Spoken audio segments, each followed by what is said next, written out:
Hey everybody, welcome back. This is section 4. Go ahead and get your notes out and let's get started. So today we're focusing on China specifically. It's important to remember the Chinese Republic. In 1911, the Qing dynasty is going to collapse. And Sun Yat-sen is actually going to help rebuild China based on the three principles of the people: nationalism, democracy, and economic security for everyone. Now, China's going to be weakened at this point by the twin evils of warlord uprisings and foreign imperialism. At this point, they had the British, the Americans, the Germans, the French, you name it, everybody was breathing down the Chinese neck for some control over China. The warlord problem is going to be more pressing. In 1912, Sun's going to step down in favor of a powerful general by the name of Yuan Shikai. He hoped that Yuan would actually restore order and set up a strong central government. He's going to try and set up a dynasty with himself as the emperor, but the military is not going to support him, and it's not going to last for very long. On top of this, we have to talk about foreign imperialism. During this time of chaos, foreign powers increase their influence over Chinese affairs. Ports are going to be dominated by foreign merchants, missionaries, and soldiers, and they're going to outnumber the Chinese 2-1. Now, in 1915, Japan, this is still during World War I, is going to present Yuan Shikai with 21 demands. The goal was to make China a Japanese protectorate. Again, remember at the end of the war, Japan was finally given German possessions. This was part of those demands. When Shikai is going to die in 1916, the country is going to be plunged into civil war and be fighting a pretty strong conflict for the next few years. So this results in the May 4th movement in 1919. The goal was to strengthen China. Students are going to protest against imperialism in Beijing and later spread to the rest of China. They're going to organize a boycott of Japanese goods. So maybe think for a minute, what do you think their goal was?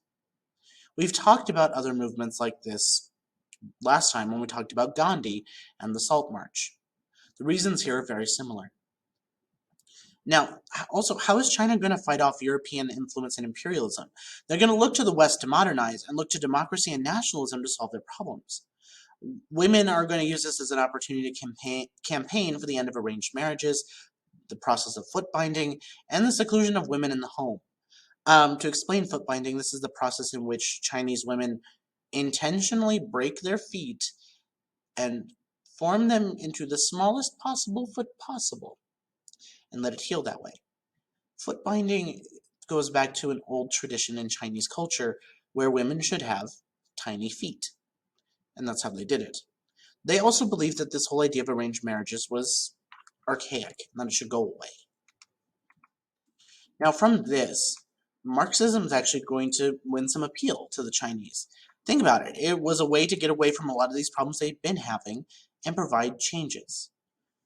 And with the Soviet Union more than willing to train the Chinese to become a vanguard or elite leaders of the communist revolution, they're going to jump at that chance.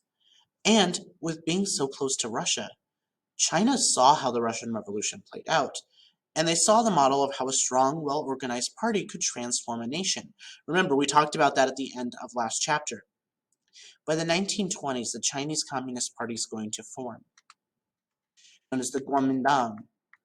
Now, Sun Yat-sen, again, we've talked about him a little bit, is going to form the Kuomintang, or the nationalists. This is the government specifically in South China. Excuse me, I clicked it one too many. They're going to want to defeat the warlords and reunite China.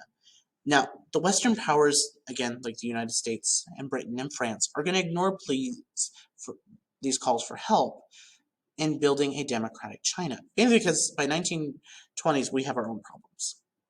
Sun's going to die in 1925, and Jiang Zeshi, or Chiang Kai-shek, is actually going to take over as head of the Kuomintang. By 1926, they're going to succeed in marching into North China, and the Kuomintang supports, with the support of the landlords and business leaders, they're going to take some control. At the same time, communists in the region are going to win converts of the small proletariat. By 1927, the Kuomintang is going to slaughter the Communist Party members and workers who supported them. The result of this massacre will result in a civil war that lasts the next 22 years. That leads us to Mao Zedong. Now, he believed that the communists should seek support, not among the small urban working class, but among the large peasant masses. Why do you think that? Well, it might be because China has a massive population that were peasants at the time. And they're going to organize these peasants in Southeast China, giving them land, schooling, and healthcare. Zhang Jieshi is going to want to destroy these red bandits, and an extermination campaign is going to begin, forcing the Long March, in which, one click too many, Mao and 100,000 of his followers are going to flee the Guomindang in 1934. They're going to face daily attacks, and they're going to become a symbol of communist heroism. Soldiers had to follow three main rules: obey the orders, do not take anything from the people, and turn in everything you capture. In addition, treat peasants politely, pay for goods they wanted, and avoided damaging crops. In the end, communists are going to set up base in a remote area of northern China, and they're actually going to start to prosper up there.